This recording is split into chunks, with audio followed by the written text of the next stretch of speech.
आज मैं आपको अपना ही एक संस्मरण सुना रहा हूँ जो लगभग 3 वर्षों पुराना है। जिसको मैंने एक लघु कथा के रूप में समेटने की कोशिश की है। और इसका शीर्षक मैंने रखा है स्वास्तिक। उम्मीद है आपको ये पसंद आए।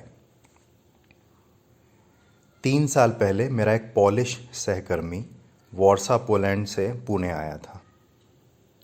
क्योंकि भारत में मैं उसकी टीम का एकमात्र सदस्य था, इसलिए वो पूरे दिन मेरे साथ ही रहता।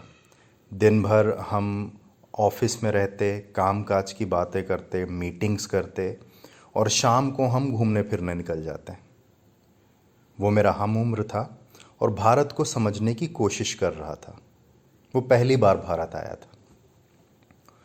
उसने अपनी टूटी फूटी इंग्लिश में मुझसे पूछा कि भारत का धर्म क्या है।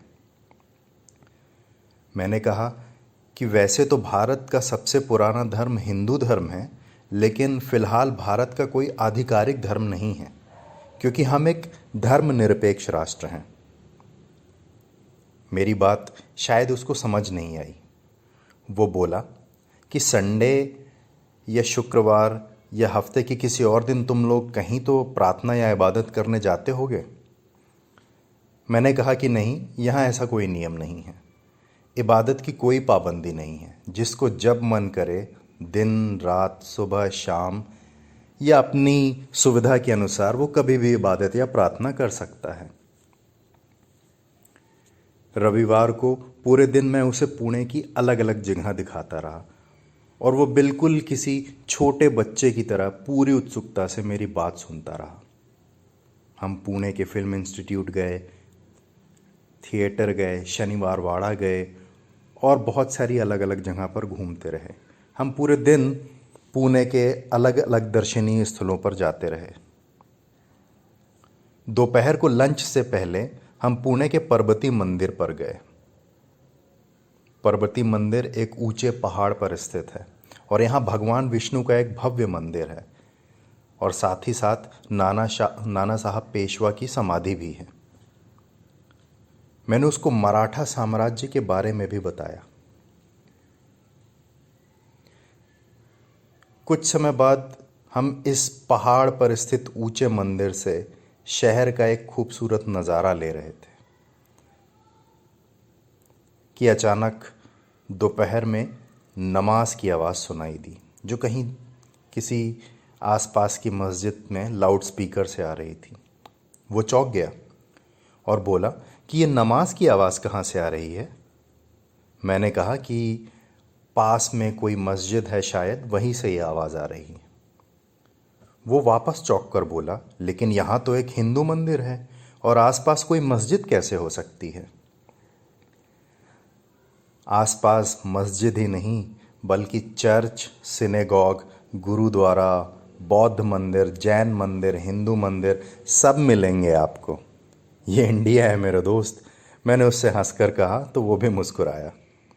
थोड़ी देर बाद हम प्रिंस आगा खां पैलेस गए, जहां अंग्रेज़ों ने महात्मा गांधी को नज़रबंद करके रखा था। अलेक्जेंडर मेरे ऊपर थोड़ा सा नाराज़ भी हुआ और बोला कि तुम मुझे पहले फिल्म इंस्टीट्यूट क्यों लेकर गए। मैंने तुमसे पूछा था कि भारत के सबसे बड़े कद का आदमी कौन है, तो तुमने कहा अमिताभ बच्चन। लेकिन भारत के सबसे बड़े कद का आदमी तो यहाँ रहता था, यहाँ कैद था, महात्मा गांधी। वो बड़ी उत्सुकता से गांधी से जुड़ी हर छोटी छोटी जानकारी लेता रहा और तस्वीरें लेता रहा।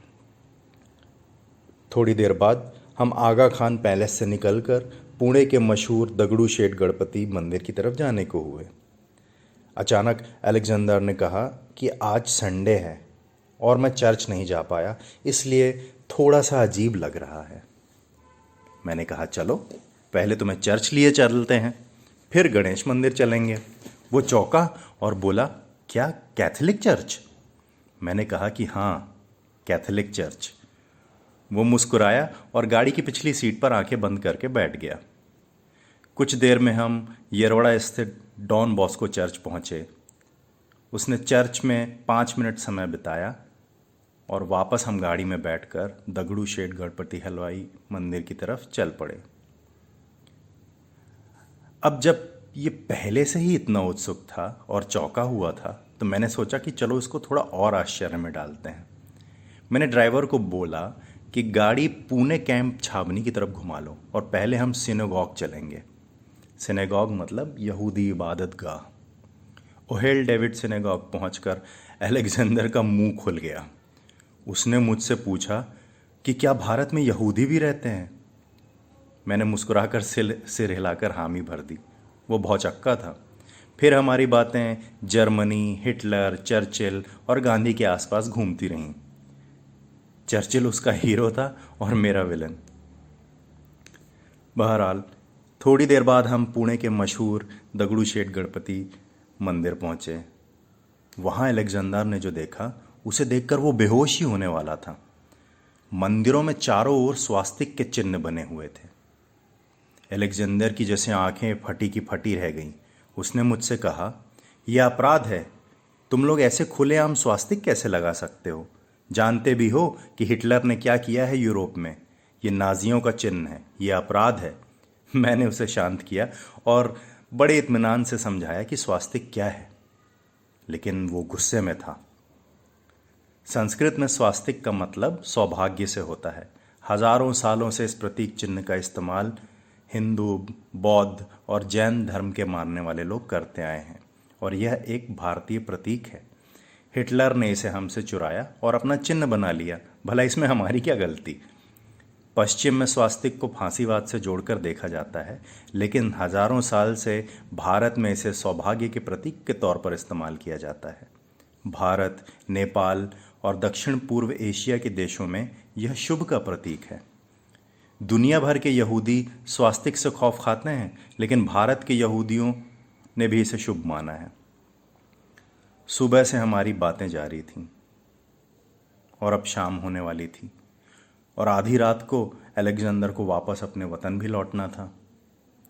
लगभग शाम के 7 बजे थे और मैं उसे होटल पर छोड़कर घर जाने के लिए तैयार हुआ। जाते जाते मैंने उसे एक नटराज की प्रतिमा और स्वामी विवेकानंद के भारत के बारे में एक किताब भेंट की। अलेक्जेंडर भावुक था। उसने मुझसे कहा कि उसने आज तक इतनी गजब की संस्कृति और सभ्यता नहीं देखी। वो भारत को और समझना चाहता है। वो वापस आएगा। उसने बड़े प्यार से मुझे गले लगाया, धन्यवाद किया और पोलैंड आने के लिए आमंत्रित किया। वो साथ में एक भारत ले गया था जो मैंने उसे दिखाया था। रात अलेक्जेंडर वापस लौट गया। उसने मुझे व्हाट्सएप पे मैसेज किया कि वो भारत घूमकर, पुणे घूमकर बहुत खुश हुआ। एक अलग देश में आकर अलग तरीके के लोगों से मिला, उसे बहुत अच्छा लगा। हम अपने देश के एम्बेसडर हैं और हम उसे दूसरों को कैसे दिखाते हैं ये हम पर निर्भर करता है। मुल्क को सहेजना भी हमारा ही काम है। हम जिस मुल्क में रहते हैं उसको गहराई से जानना बहुत ही ज़रूरी है।